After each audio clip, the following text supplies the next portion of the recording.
diberikan bagi kami semua oleh karena pengorbanan-Mu ya Tuhan yang menyelamatkan kami. Terima kasih Bapa, kami bersyukur kepada-Mu pada hari ini, di mana tadi bahwa wali kota telah mengizinkan untuk peribadatan dalam situasi new normal yang oleh pemerintah, yang kebijakan pemerintah untuk membawa masyarakat bisa kembali beraktivitas. Demikian juga gereja dan masjid-masjid mereka bisa beribadah kembali kepada Tuhan. Terima kasih Bapa untuk kesempatan yang indah pagi hari ini.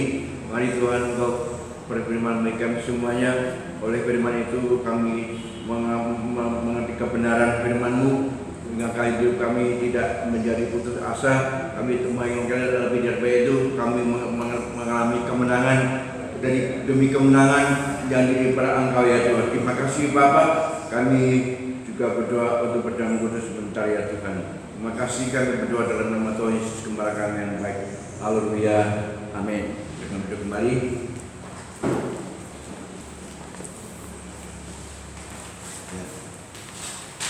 Tuhan, saudara. Baik. Belum kita dengan firman Tuhan. Kembali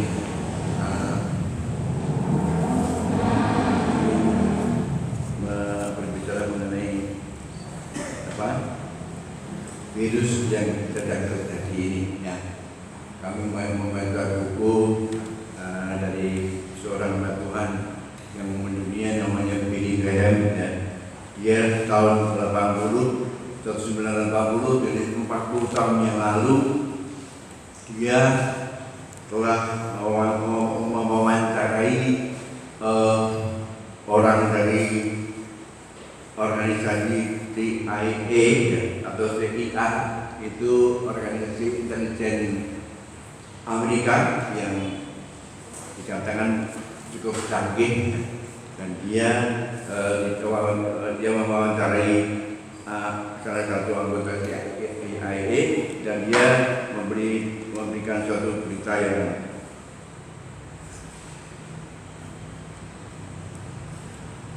yang cukup meyakinkan. Ya.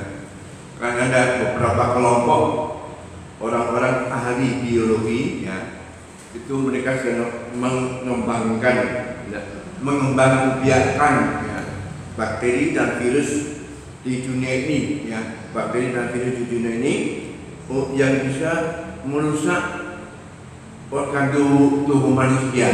Ya. Jadi memang sengaja mereka menyelidiki dengan seksama. Oleh karena apa? Oleh karena PBB sudah melarang perang, sudah menghentikan perang.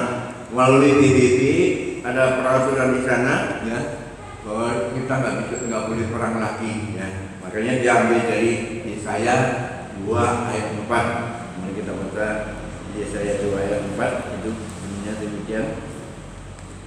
Yesaya 2 ayat 4.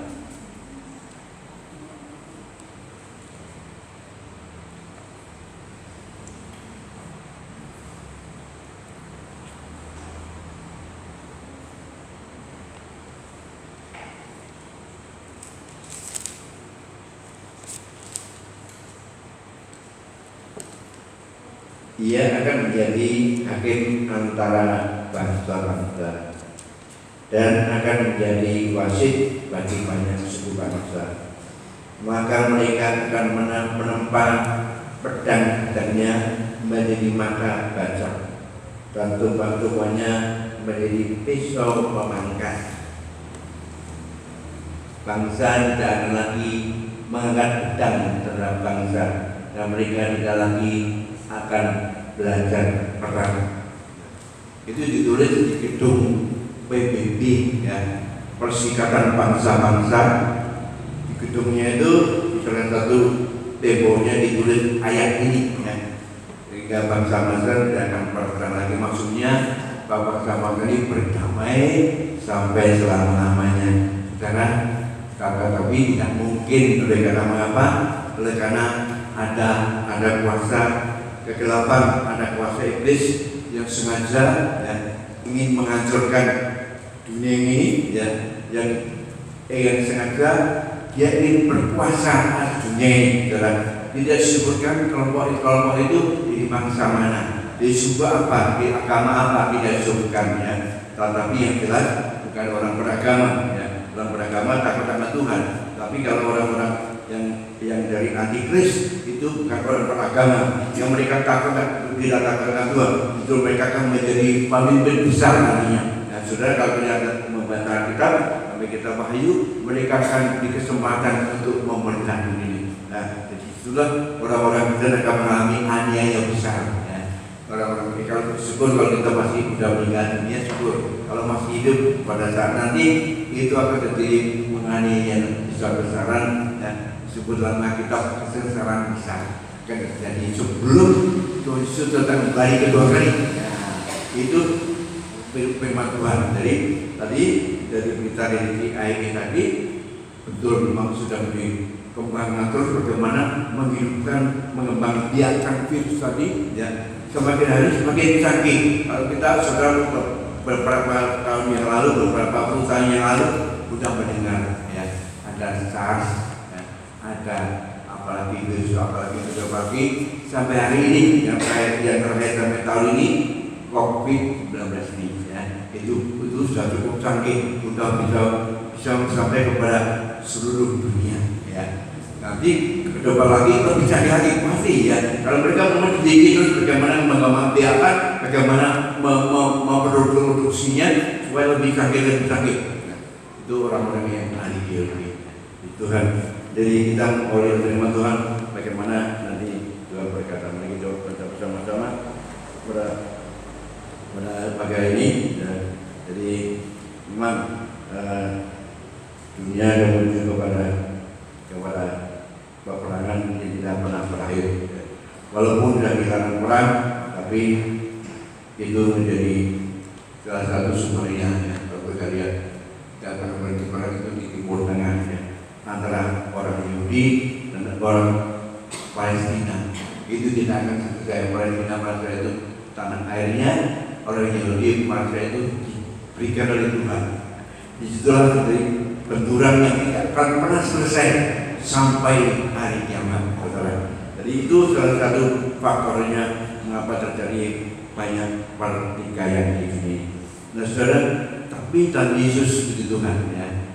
Dalam Yesus ada damai sejahtera yang luar biasa. Nah, kalau Yesus telah mati, dia rela melupakan nyawanya, ya. Lalu dia kemudian hidup kembali. Nah, karena dia memang bukan dari dunia ini. Saya selalu lupa kalau ada orang meninggal itu tentang kebangkitan orang mati. Ya.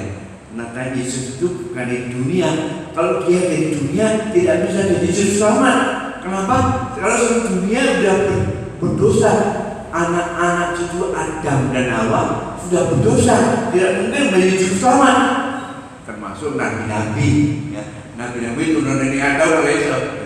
Yang bisa harus jaga diri atas, harus tidak berdosa, harus kudus adanya, baru bisa menyelamatkan orang berdosa. Ya. Kalau orang berdosa tidak bisa menyelamatkan orang berdosa. Ya. Begitu. Coba jamnya hanya dalam Yesus ada keselamatan. Amin, saudara. Kita nyanyikan.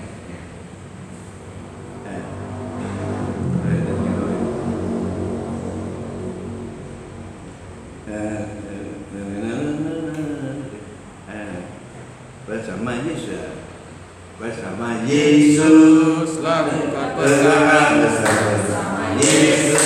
Tidak ada yang juga bersama Yesus, ada jalan keluar untuk masalah kita semua. Yesus anak domba Allah, juru selamat umat manusia.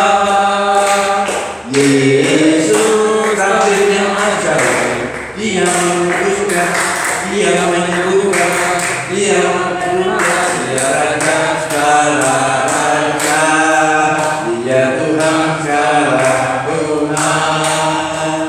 Ku menang bersama Yesus Tuhan. Ku menang di dalam peperangan. Ku menang atas segala setan. Haleluya, haleluya, ku menang.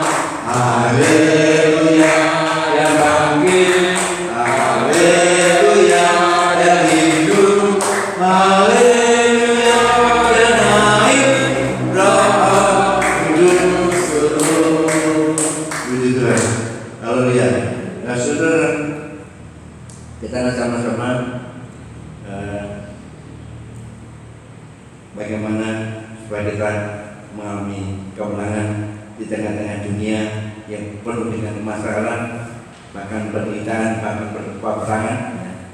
Mari kita baca dalam Roma pasal 8 ayat 31 sampai 39. Ya. Roma pasal 8 ayat 31 sampai ayat 39.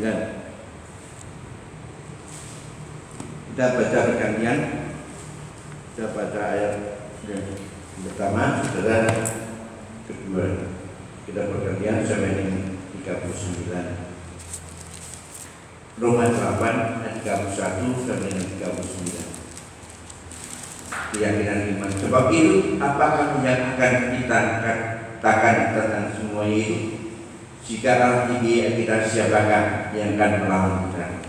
Ia yang tidak menyayangkan anaknya sendiri, tetapi yang menyerahkannya bagi kita semua, bagaimanakah mungkin Ia tidak mengaruniakan segala sesuatu kepada kita bersama-sama dengan Dia? Siapakah yang akan menggugat orang-orang pilihan Allah? Allah yang memenangkan mereka. Siapa yang akan menghukum mereka? Kristus Yesus yang telah mati, bahkan lebih lagi yang telah bangkit, yang juga duduk sebelah kanan Allah, yang malah menjadi pembela bagi kita. Siapakah yang akan memisahkan kita dari kasih Kristus? Penindasan atau kesesakan atau penganiayaan atau kelaparan atau ketelanjangan atau bahaya atau pedang? Seperti ada tertulis, oleh karena Engkau kami ada dalam bahaya maut sepanjang hari, kami telah dianggap sebagai domba-domba sembelihan. Tapi dengan semuanya itu kita lebih daripada orang-orang yang menang oleh Dia yang telah mengasihi kita. Sebab aku yakin bahwa baik maut maupun hidup, baik malaikat-malaikat maupun pemerintah-pemerintah, baik yang ada sekarang maupun yang akan datang, atau kuasa-kuasa, baik yang di atas maupun yang di bawah, ataupun sesuatu makhluk lain, tidak akan dapat memisahkan kita dari kasih Allah yang ada dalam Kristus Yesus Tuhan kita. Amin, saudara. Ini kekuatan iman. Jadi dunia boleh bergoncang, ya. Apapun yang terjadi, bagi orang percaya itu ada iman yang bisa memberikan kita kekuatan. Mengapa? Karena Yesus telah bangkit dan Dia hidup selama-lamanya. Dia mencurahkan Rohnya yang kudus. Nah, Rohnya itu sampai dengan pribadi Allah sendiri, ya. Roh Kudus itu pribadi Allah sendiri. Itu yang membuat orang percaya bisa kuat menghadapi segala masalah, termasuk kematian jasmani. Ya. Tidak takut lagi, ya. Jadi kalau sudah masih khawatir, masih takut, berarti, ya, Roh Kudus belum mancing, belum masuk dari umum, ya. Saudara masih beragama Kristen, tapi belum, Yesus belum betul-betul tinggal hampir di saudara. Maka perlu kita berdoa, perlu kita sungguh-sungguh mencari, perlu berusaha mencari. Ya, haleluya. Itulah kita akan menjadi kuat dan teguh. Waktu sudah menerima Roh Kudus, sudah tidak akan kentang, tidak akan takut, tidak akan sedih menghadapi segala sesuatu, ya. Ya, tiap hari muter kota, naik sepeda, nggak ada khawatir apapun, ya. Jadi itu yang membuat orang percaya menjadi luar biasa. Haleluya. Kita baca lagi ayat yang bagus sekali, yaitu Roma 12 ayat 9 sampai 21. Roma 12 ayat 9 sampai ayat 21.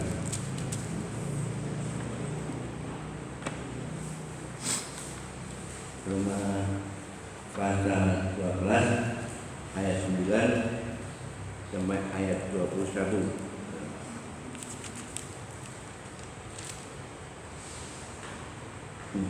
Roma pasal 12.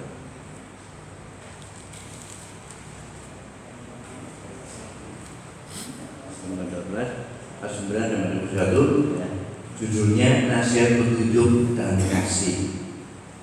Kita baca sekalian lagi, ya, ayat lagi. Hendaklah kasih itu jangan pura-pura, jauhlah yang jahat dan jauhlah orang yang baik.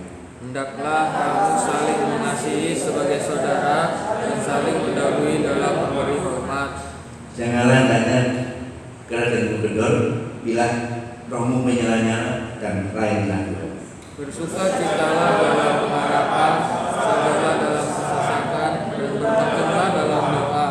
Bantulah dalam kekurangan para kudus dan usahakanlah dirimu untuk selalu memberikan tumpangan.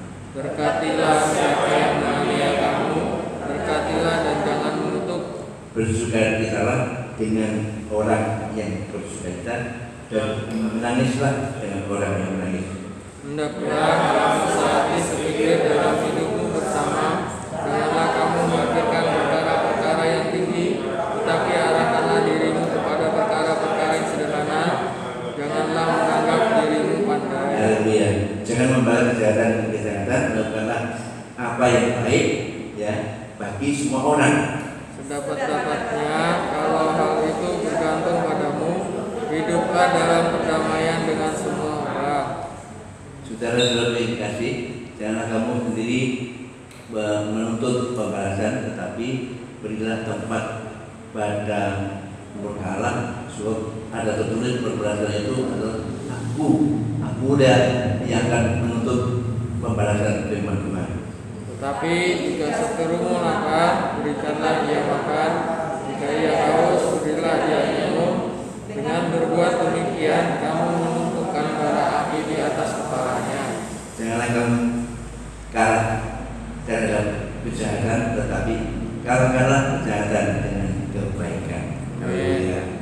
Saudaraku, itu penting sekali dalam hidup kita sehari-hari ini. Ya.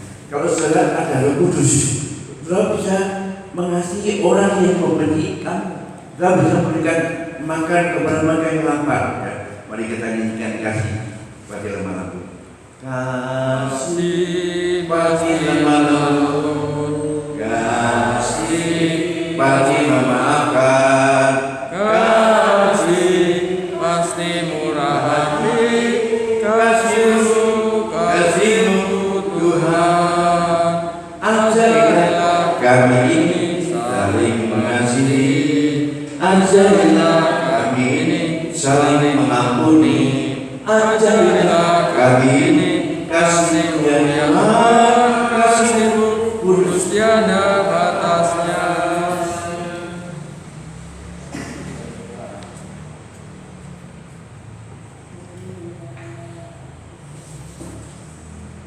Dapat lagi 1 Korintus 4 1 Korintus 1 ayat 24. Lalu mana ada 1 Korintus 1 ayat 24 sampai dengan ayat 31. Kita baca yang pertama seterusnya mulai ayat 24. Tetapi untuk mereka yang dipanggil, baik orang Yahudi maupun bukan Yahudi, Kristus adalah kebenaran dan hikmat Allah. Sebab yang bodoh dari Allah lebih besar hikmatnya daripada manusia, dan yang lemah dari Allah lebih kuat daripada manusia.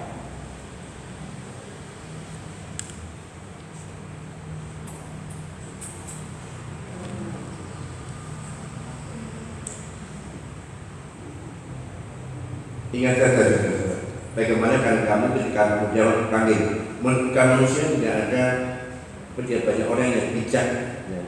Tidak banyak orang yang berpengetahuan, berpengaruh. Tidak banyak orang yang terpandang. Tetapi apa yang bodoh bagi dunia dipilih Allah untuk memalukan orang-orang yang beriman. Dan apa yang lemah bagi dunia dipilih Allah untuk memalukan apa yang kuat. Dan apa yang tidak terpandang dan yang indah bagi dunia, dipilih Allah bahkan apa yang tidak berarti, dipilih Allah untuk meniadakan apa yang berarti. Supaya jangan ada seorang pun yang memegahkan diri di hadapan Allah. Tetapi oleh Dia kamu berada dalam Kristus Yesus, yang oleh Allah telah menjadi hikmat bagi kita. Ia membenarkan dan memutuskan dan menebus kita. Karena itu seperti ada yang tertulis, barang siapa yang berpegang, hendaklah ia berpegang di dalam Tuhan.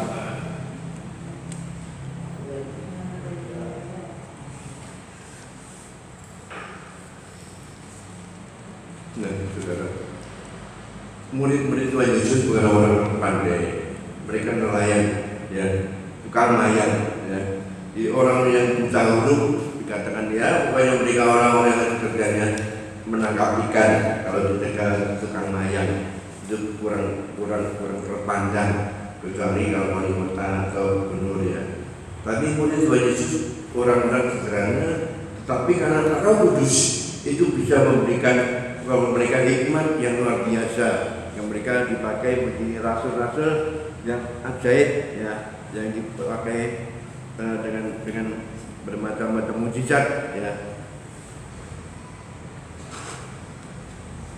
Nah, demikian juga dunia ini tidak memegang orang yang pandai, orang yang pintar, bukan seorang arsitek, tapi justru mereka menemukan mencari orang-orang yang membuka hatinya untuk Roh Kudus, membuka hatinya untuk Allah, memakai mereka menjadi luar biasa, bukan dengan kekuatan kita bukan dengan kekuatanku, ya.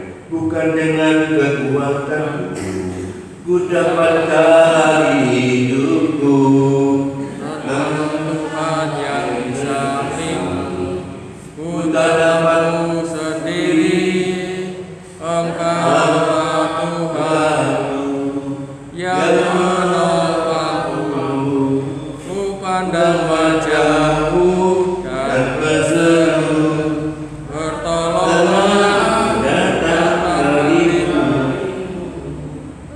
peganglah tanganku, jangan lepaskan, Kaulah harapan dalam hidupku. Saudara, jadi Allah tidak pandang bulu, ya. Dia bisa memakai Paulus, seorang editoran yang paling hebat karena tidak berkata kelak, tapi dia berkata apa yang dulu merupakan keuntungan bagiku anggap sampah.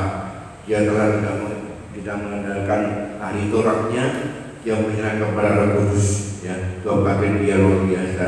Nah, saudara, Petrus yang orang butuh itu, ya, tapi dipakai Tuhan menjadi rasul yang juga luar biasa.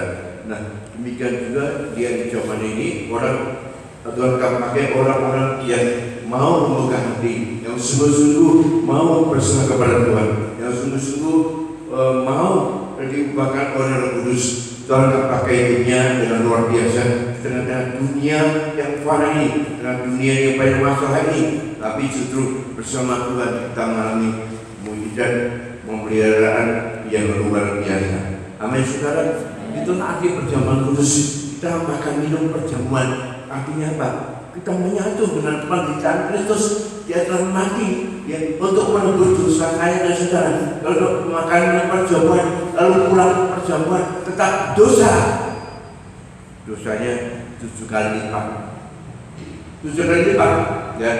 Tapi kalau sudah makan minum perjamuan, bertobat, betul-betul saya tidak akan berbuat dosa lagi. Karena Yesus telah mati untuk menebus dosa saya. Sudah pulang dengan damai.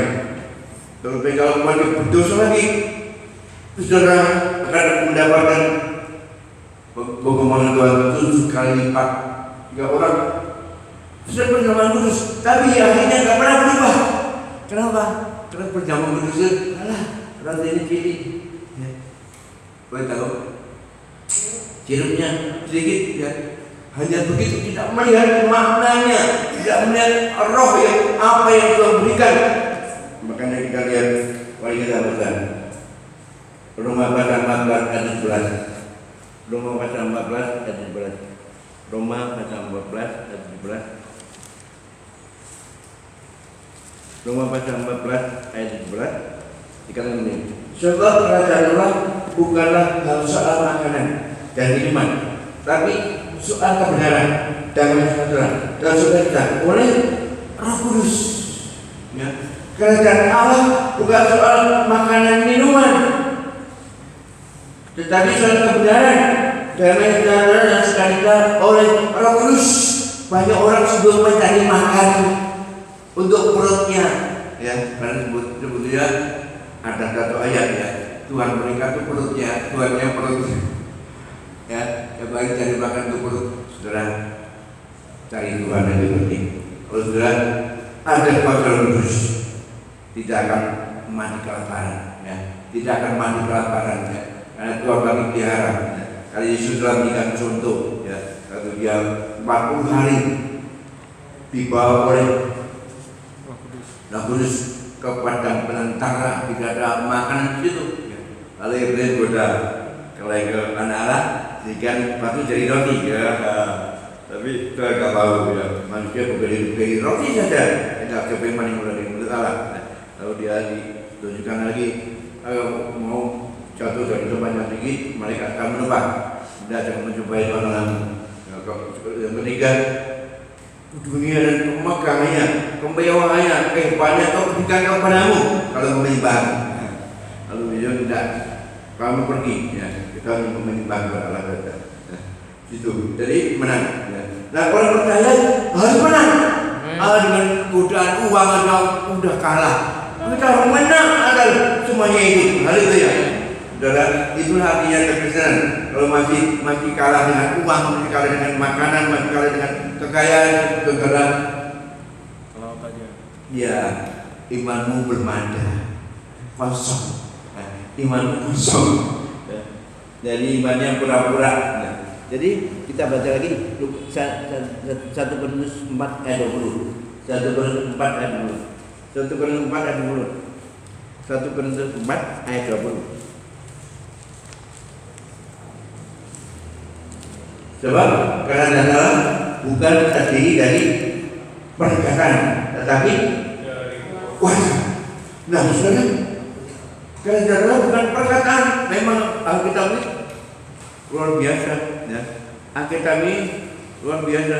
Buku ini yang bisa mengubah manusia, ya, yang bisa membawa manusia kepada sukacita dan kesejahteraan, kepada surga.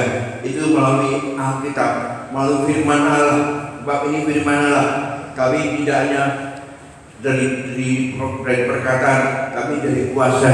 Artinya waktu kita berfirman Tuhan dengan sungguh-sungguh, ya, lalu kita membuka hati, lalu kita hancur hati, lalu Tuhan bekerja dengan luar biasa, hidupmu diubahkan, ya. Hidupmu diubahkan melalui firman Allah. Hanya melalui firman kita memperoleh Tuhan, ya. Hanya melalui firman, bukan bacaan yang lain. Di dunia ini tidak ada kitab yang bisa mengubahkan orang mati bangkit, yang bisa mengubahkan orang sakit sembuh, yang bisa mengubahkan orang putus asa menjadi damai, yang bisa mengubahkan orang yang miskin menjadi kaya. Hanya Alkitab firman Tuhan, ya. Jadi kerajaan Allah bukan terdiri dari perkataan, tapi dari kuasa yang mendatangkan mujizat, menghijab orang yang percaya di dalam kamu ini. Saudaraku, itu maksud pada mengudus. Mari kita nyanyikan demikian. Itu mari kita beri bersama-sama. Haleluya. Kita nyanyikan jalannya kuasa.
percaya dari Yesus yang dilambangkan melalui anggur dan roti, lambang tubuh dan darah Yesus. Lambang. Memang ada gereja yang mengatakan itu betul-betul bukan lambang, ya, tapi itu lambang. Kalau bukan lambang, nanti jadi malah salah, ya. Malah salah. Ya. Orang banyak makan minum berjamaah, hidupnya nggak berubah. Orang makan minum berjamaah, hidupnya tetap sama saja. Ya. Itu ada satu gereja di kota Tegal ini, juga di dunia ini, yang mengaku betul tubuhnya itu betul dari tubuh Yesus. Lalu anggurnya darah Yesus, susu. Nah itu yang menyesatkan. Banyak orang makan minum perjamuan, tapi hidupnya tak berubah, hidupnya tetap berdosa, tetap ngapusi, tetap berbohong, tetap membenci, tetap dendam. Nah itu malah lebih dari orang yang tidak beragama, ya. Jadi kita harus tahu darahnya Maha Kuasa. Sekarang kita ada dosa untuk menerima perjamuan, tidak akan berbuat dosa lagi. Amin, saudara. Haleluya. Mari kita nyanyikan, nanti kami mohon Bapak Adi akan membacakan perjamuan ini ke jemaat. Darahnya Maha Kuasa,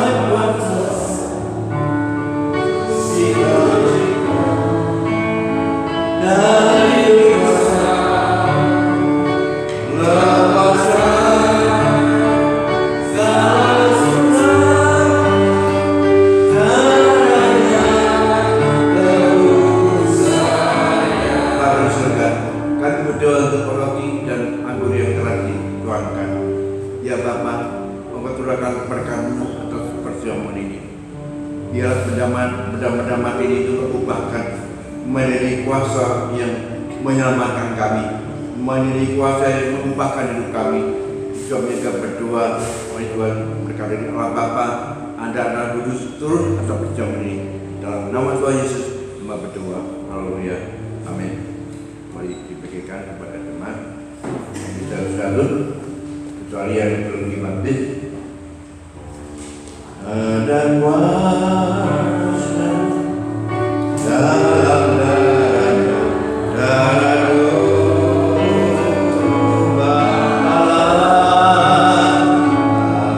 Ada kuasa dalam darah domba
Sebab apa yang telah diturunkan kepada telah terima dari Tuhan, yaitu bahwa Tuhan Yesus pada malam waktu Ia diserahkan mengambil roti, dan sudah itu Ia memecah-mecahkannya atasnya, Ia mengucap syukur atasnya, Ia memecahkannya dan berkata, inilah tubuhku yang diserahkan bagi kamu.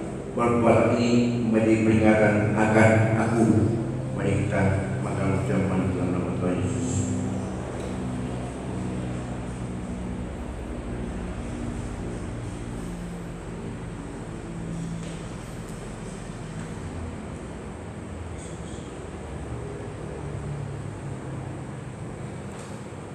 Kita akan jawab dengan baik.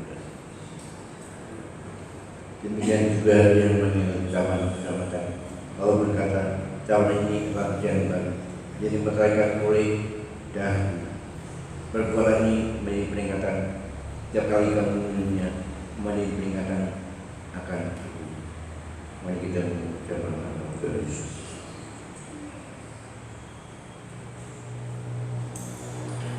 Haleluya. Terima kasih. Syukur. Haleluya. Engkau baik. Haleluya. Kita ingat hanya Kau Tuhan Yesus.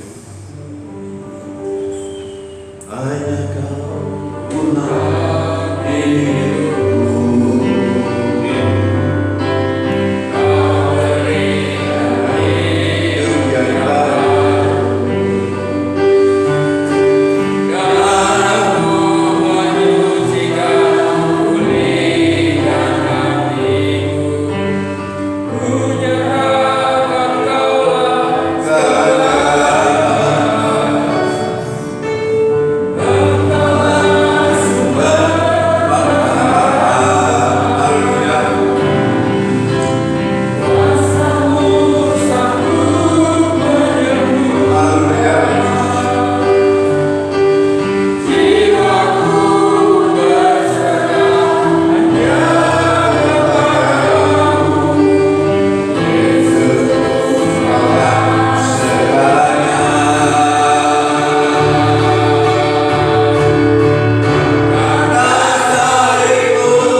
Yesus jalan kebenaran dan jalan kehidupan yang